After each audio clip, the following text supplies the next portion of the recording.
Hey nerds. So, gonna continue my series on Specters of Marx by Derrida. Of course, Marx needs no introduction.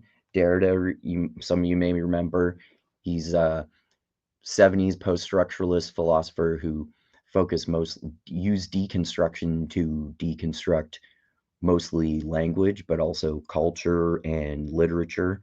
And and he, of course, was a post-structuralist who actually, contrary to what pseudo-intellectual crackpots like Jordan Peterson say, Foucault and Derrida were actually disagreed a hell of a lot, and Foucault was almost more of like an anarchist atheist, and Derrida was more like a liberal who really formed some deconstruction ways to believe in God. But so anyway, in this part of Specters of Marx, and remember, contrary to what Jordan Peterson says, Derrida and Foucault were not Marxists. Like many philosophers, they thought that Marx had some good points and some bad points. Weird, eh?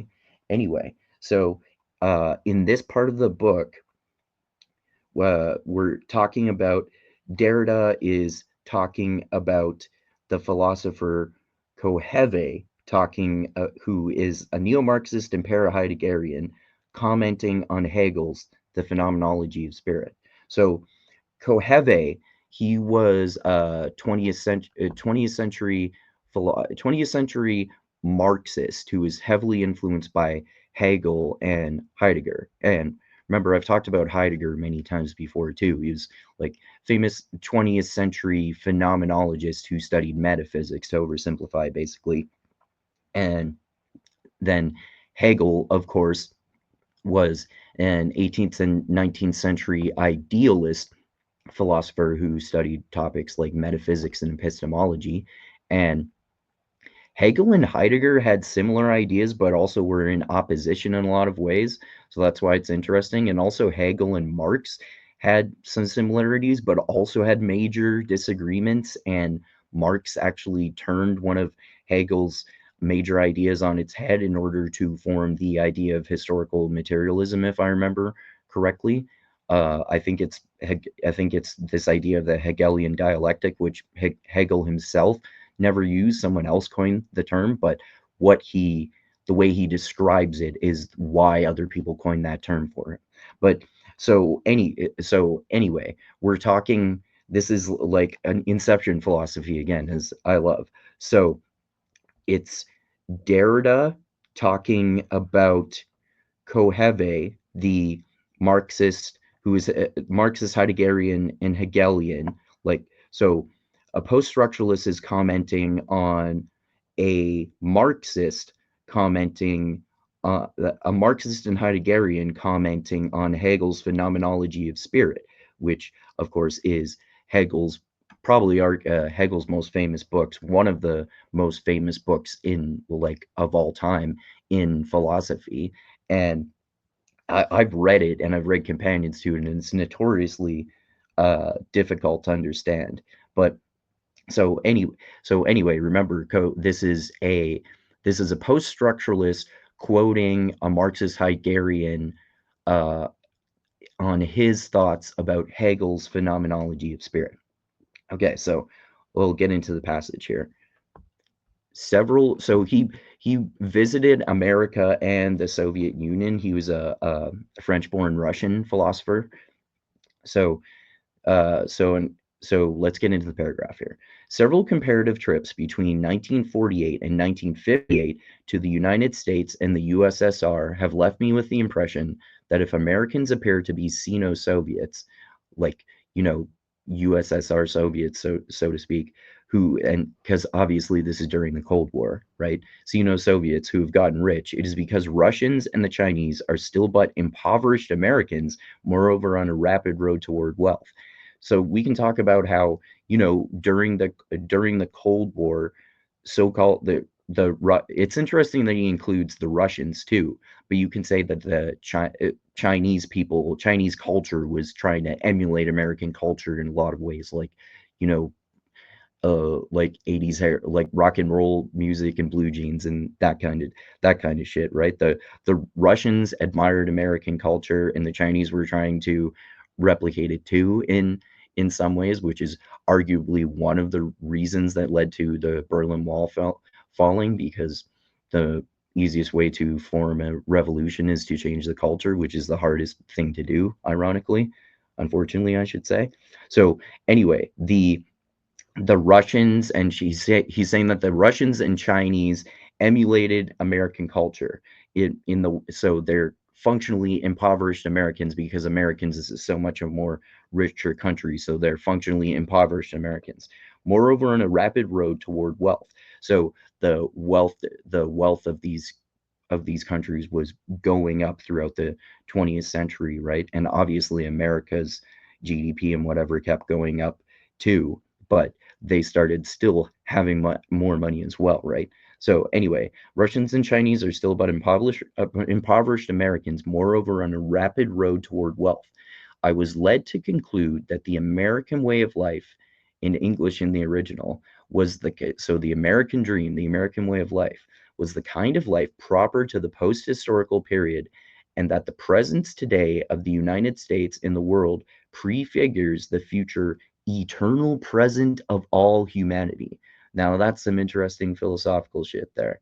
Okay, so the American way of life is the kind of life proper to the post-historical period. So I think what he kind of means by post-historical period most likely is this idea of the end of history, when the Berlin Wall fell and the Cold War was over. This idea coined by Francis Fukuyama, who's this political writer.